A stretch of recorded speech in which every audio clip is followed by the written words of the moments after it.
I'm Shirley Griffith. And I'm Ray Freeman. Every week, we tell about a person who was important in the history of the United States. This week, we tell about Helen Keller. She was blind and deaf, but she became a famous writer and teacher.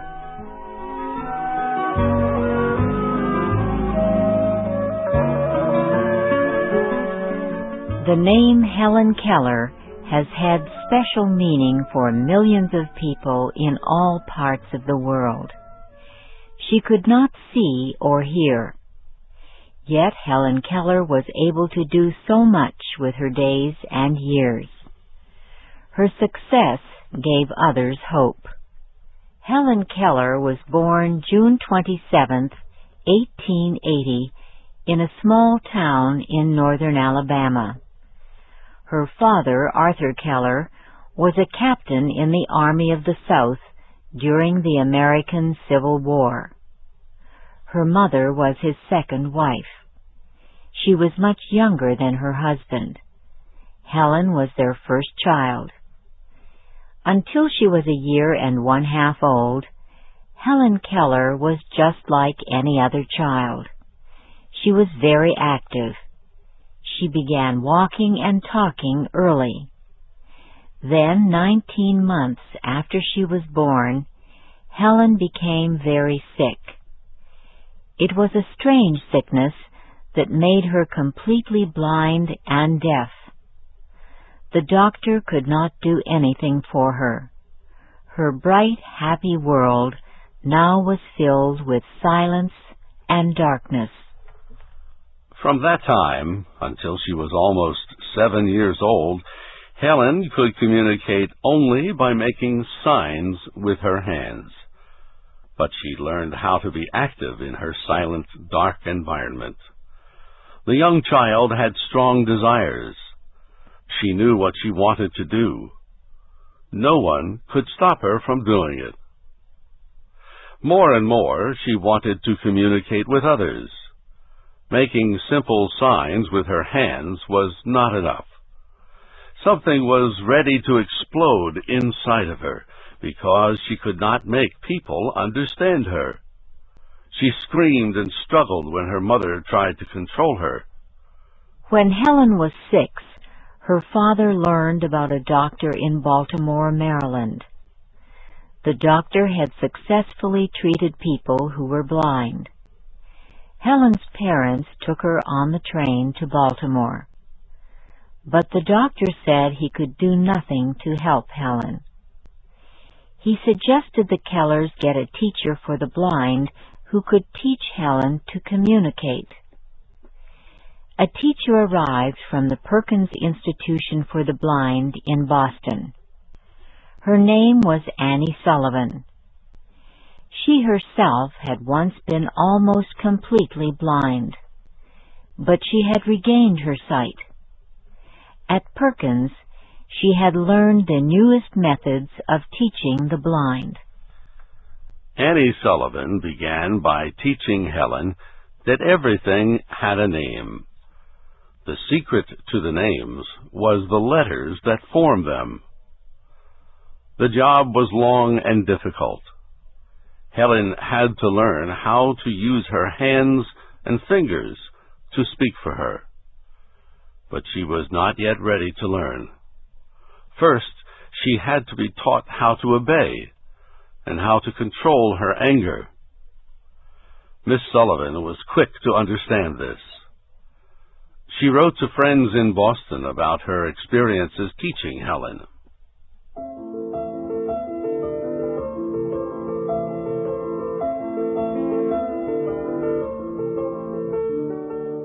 The first night I arrived, I gave Helen a doll.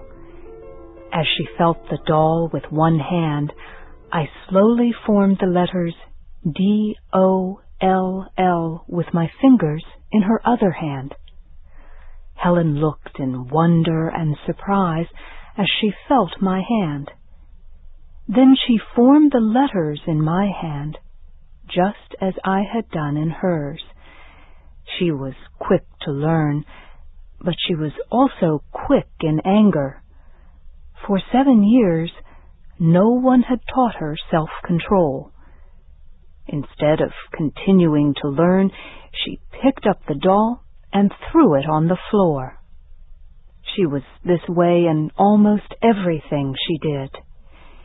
Even at the table while eating, she did exactly as she pleased. She even put her hands in our plates and ate our food. The second morning, I would not let her put her hand on my plate. The family became troubled and left the room. I closed the door and continued to eat. Helen was on the floor, kicking and screaming and trying to pull the chair out from under me. This continued for half an hour or so. Then she got up from the floor and came to find out what I was doing. Suddenly she hit me. Every time she did this, I hit her hand. After a few minutes of this, she went to her place at the table and began to eat with her fingers. I gave her a spoon to eat with. She threw it on the floor. I forced her to get out of her chair to pick the spoon up. At last, after 2 hours, she sat down and ate like other people. I had to teach her to obey, but it was painful to her family to see their deaf and blind child punished. So I asked them to let me move with Helen into a small one-room house nearby. The first day Helen was away from her family, she kicked and screamed most of the time. That night, I could not make her get into bed. We struggled, but I held her down on the bed. Luckily, I was stronger than she. The next morning, I expected more of the same, but to my surprise, she was calm, even peaceful. 2 weeks later, she had become a gentle child. She was ready to learn.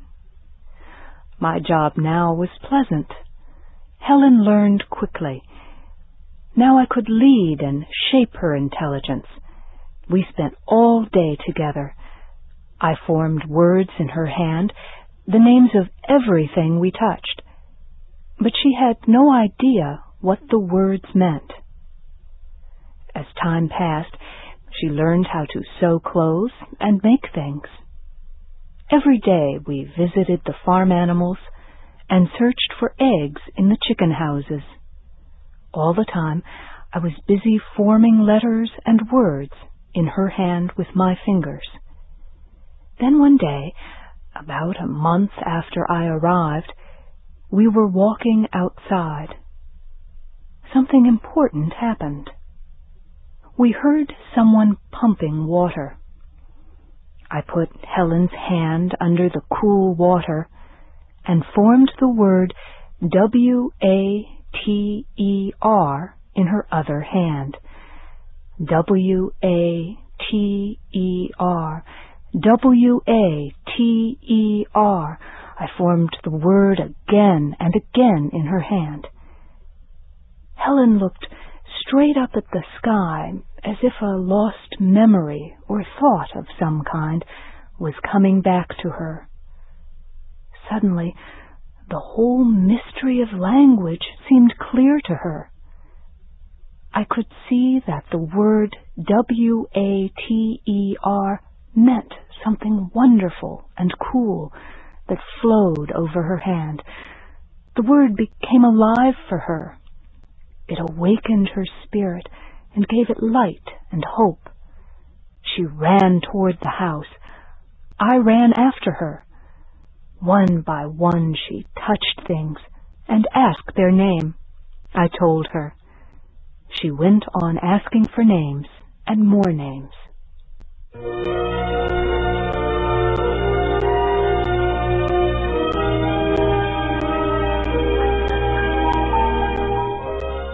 From that time on, Helen left the house each day, searching for things to learn. Each new name brought new thoughts. Everything she touched seemed alive. One day, Helen remembered a doll she had broken. She searched everywhere for the pieces. She tried to put the pieces together, but could not. She understood what she had done and was not happy. Miss Sullivan taught Helen many things: to read and write and even to use a typewriter. But most important, she taught Helen how to think. For the next 3 years, Helen learned more and more new words.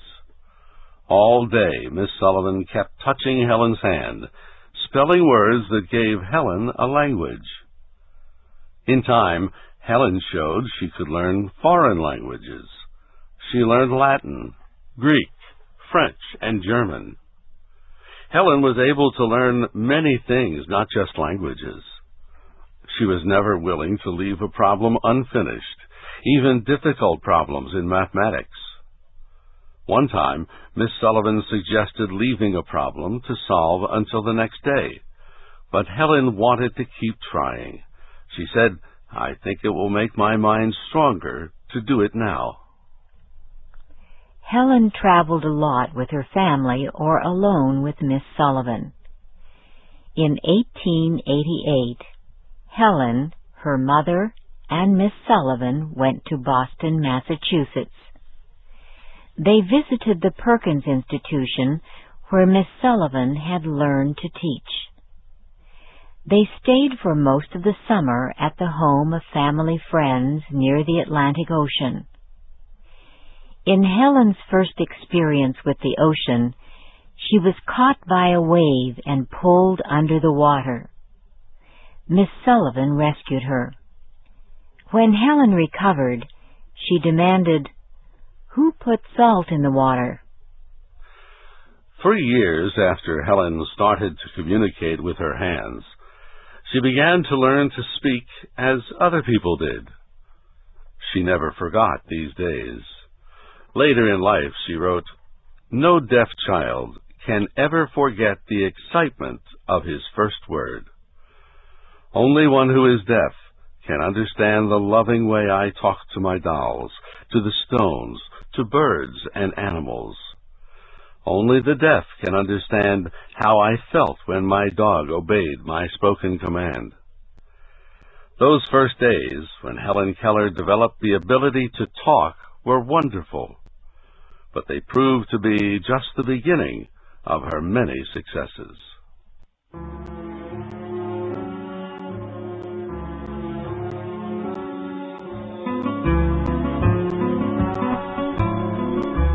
You have been listening to the first part of the story of Helen Keller. It was written by Catherine Clark.